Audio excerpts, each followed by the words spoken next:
સમાચારોમાં આગળ વધીએ મહત્વપૂર્ણ સમાચાર આઈપીએસ અધિકારીએ રાજીનામું આપ્યું છે। આઈપીએસ અભય ચુડાસમાએ રાજીનામું આપ્યું હોવાના સમાચાર પ્રાપ્ત થયા છે। 1998ની બેચના આઈપીએસ અધિકારી છે અભય ચુડાસમા, જેમણે રાજીનામું આપી દીધું છે। એ કારણ હજુ જાણી શકાયું નથી કે કયા કારણોસર અભય ચુડાસમાએ રાજીનામું આપ્યું છે। 1998ની બેચના આઈપીએસ છે અભય ચુડાસમા, જેમણે સ્વેચ્છાએ નિવૃત્તિ માટે રાજીનામું આપ્યું છે।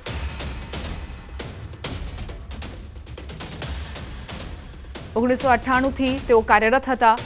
હવે તેમણે રાજીનામું આપવાનો નિર્ણય કર્યો છે। આખરે કયા કારણોસર તેમણે રાજીનામું આપ્યું છે? શું અંગત કારણોસર તેઓ સ્વેચ્છાએ નિવૃત્તિ લેવા માંગે છે કે કેમ? તે એક મોટો સવાલ। સંવાદદાતા ગૌતમ જોડાઈ ગયા છે વધુ જાણકારી સાથે। ગૌતમ, વધુ એક આઈપીએસ અધિકારીએ રાજીનામું આપ્યું છે, શું કારણ?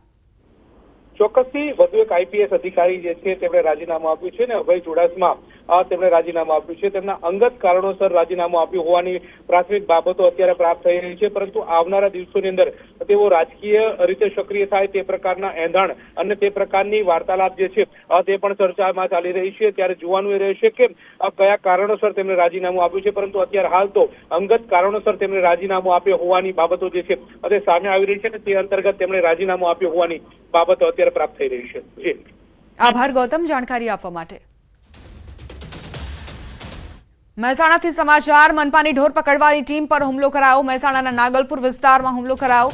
હુમલામાં ઈજાગ્રસ્ત 5 વ્યક્તિઓને સિવિલમાં સારવાર અપાઈ। હુમલો કરનાર 14 શખ્સો વિરુદ્ધ ફરિયાદ નોંધાઈ છે। નાગલપુર ગામમાં ઢોર પકડવા આવવું નહીં તેમ કહીને હુમલો કર્યો હતો। ઢોર પકડવા આવશો તો જાનથી મારી નાખીશું તેવી ધમકીઓ આપવામાં આવી હતી। લોખંડની પાઇપ વડે કર્મીઓ પર હુમલો કર્યો હતો। સામે પક્ષે પણ મનપાના માણસો વિરુદ્ધ ફરિયાદ નોંધાવાઈ।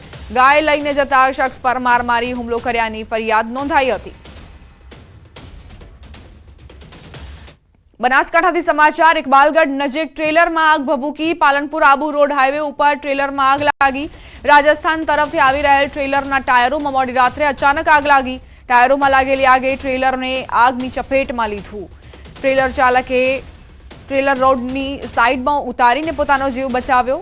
પાલનપુર ફાયર વિભાગ ઘટના સ્થળે પહોંચી અને આગ પર પાણીનો મારો ચલાવી આગ પર કાબુ મેળવ્યો।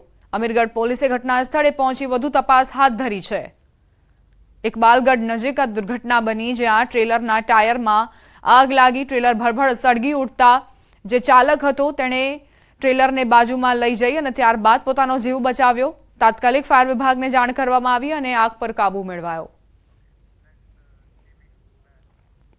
નર્મદા જયંતીએ નર્મદાના માંગરોળ ગામે અનોખી ઉજવણી। નર્મદા મૈયાને 1500 ફૂટ ચુંદડી અર્પણ કરાઈ।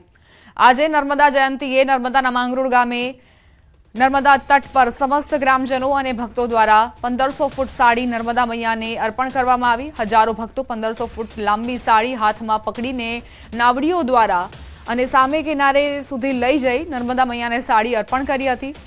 નર્મદામાં મોટી હોડીઓને શણગારવામાં આવી, જેમાં એક મોટી નાવડી અને 10 હોડીઓનો કાફલો સાડીને સામે કિનારે લઈ જવામાં આવી। નગરમાં ભવ્ય શોભાયાત્રા બાદ નર્મદા પૂજન, કન્યા પૂજન, સાડી પૂજન બાદ આરતી પૂજન કરાયું।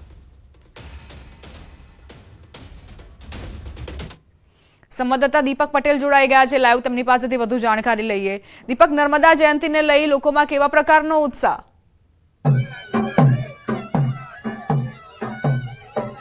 બિલકુલ, ખાસ વાત કરીએ તો આજે મા નર્મદાની જન્મ જયંતિ છે। નર્મદાની જન્મ જયંતિ એટલે કરવામાં આવે છે કે જે મા પ્રાગટ્ય દિવસ ગણવામાં આવે છે। અમરકંટકથી વહેતી મા નર્મદા છે એ દરિયા ખાતે મળે છે। તમને હું દ્રશ્ય બતાવવા જઈ રહ્યો છે કે આજે મા નર્મદાની જન્મ જયંતિની ઉજવણી માંગરોળ ખાતે ધામધૂમપૂર્વક કરવામાં આવી રહી છે।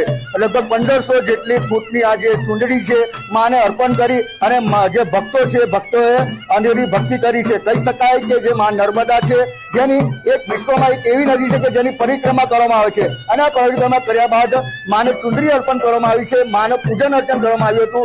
ખાસ વાત કરીએ તો આપણી સાથે ભક્ત છે કે માંગરોળના છે, ખાસ મહેશભાઈ વાત કરીએ તો કેટલા ફૂટની ચુંદડી હતી અને કઈ રીતે આપણે ભક્તિભાવપૂર્વક આ ચુંદડી અર્પણ કરી, કેવી રીતે પૂજન અર્ચન? આજરોજ તારીખ 4/2/2025ના દિવસે નર્મદા જયંતિ હોવાને કારણે નર્મદા માતાનું પૂજન અર્ચન કરી અને 500 મીટર કરતાં વધારે લાંબી સાડી સળંગ લાવી અને એને નર્મદા માતાને ચુંદડી અર્પણ કરવામાં આવેલી છે। આ ચુંદડી અર્પણ કરવા માટે ગામના, શહેરના અને આજુબાજુના ભાવિક ભક્તો પણ અહીંયા ઉપસ્થિત થયેલા છે। આ ચુંદડી ચડાવવામાં આવે છે।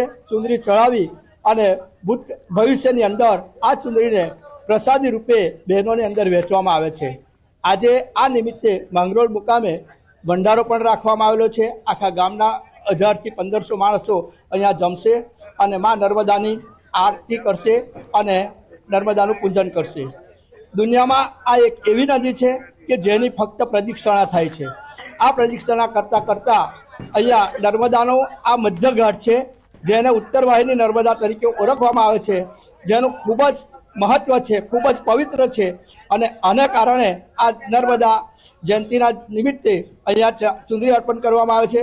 છેલ્લા 5-7 વર્ષોથી આ રીતના ભવ્ય કાર્યક્રમ યોજવામાં આવે છે. મહેશ પટેલ. બિલકુલ ખાસ વાત કરીએ તો જે માને ચુંદડી અર્પણ કરવામાં આવી છે એ આ ચુંદડી સુરતથી મંગાવવામાં આવી છે. આ સુરતમાં સ્પેશિયલ વેપારી પાસે બનાવી અને 500 મીટર જેટલી ચુંદડી મા નર્મદાને અર્પણ કરી છે. અને માંગરોળ ખાતે જે મોટી સંખ્યામાં ભક્તો છે એ ભક્તોએ મા નર્મદાની જયંતિ છે એ ધામધૂમપૂર્વક ઉજવણી કરી છે. જી આભાર દીપક જાણકારી આપવા માટે. સમાચાર સુરતથી. બૂટ ચપ્પલ ચોરી કરતા તસ્કરોનો આતંક. મોંઘા અને બ્રાન્ડેડ બૂટ ચપ્પલ પર તરાપ મારે છે. સુરતના બેગમપુરામાં બ્રાન્ડેડ બૂટ ચોરીની ઘટના. બૂટ ચોરી કરતા ચોર સીસીટીવીમાં કેદ થયા.